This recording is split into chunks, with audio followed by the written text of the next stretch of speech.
A round of applause Monday night as the three finalists to replace Estella Patterson as Raleigh's next police chief, Rico Boyce, Sonia Russell, and Joshua Wallace, took the stage for questions.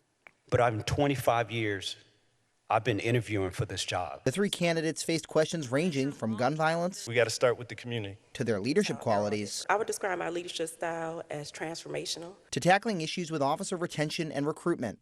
You're not going to get a bigger cheerleader than Chief Rico Boyce. Raleigh Deputy Police Chief Rico Boyce is the only internal finalist, calling himself the type of visionary, adaptable leader the city needs to face new challenges amid its breakneck growth. Our officer suffered a serious gunshot wound in the gunfire exchange with the suspect. The city got to know Boyce in a time of crisis last month as he provided updates after a Raleigh police officer was shot. He also said his rise from a beat cop to deputy chief and his knowledge of the city makes him the natural fit. I'm ready to go.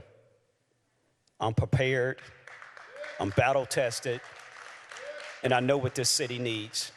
Sonia Russell, a 24-year veteran of the Detroit Police Department who commands their crime control strategies, put an emphasis on her track record of fostering positive change and her ability to lead by listening to the people. What is your expectation of me as a police chief? What do you need me to do? And I got to be willing to listen. Listening is everything. Joshua Wallace helps run Chicago PD's Bureau of Counterterrorism. Wallace leaned on his 25 years on the Chicago force, many of them overseeing a unit on Chicago's South Side, and about the need to leverage community resources and technology and get back to connecting with residents as residents themselves. it cannot get lost on the fact that when they take off their uniform and they go home, they're just as human as everybody else.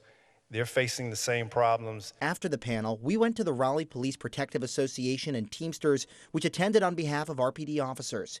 They said they support Deputy Chief Boyce for the job. For us, we know that we can trust him. We've been around him for 25 years. He's somebody that we can trust. But that it was important to see what the candidates stood for before the city manager says she'll make her decision on the next chief by Saturday. Each represent their organizations respectively very well. So it was a good opportunity to see what their plans are if they were, selected as being chief. And I should note that there were several RPD officers seated right there in the front row tonight, listening very closely.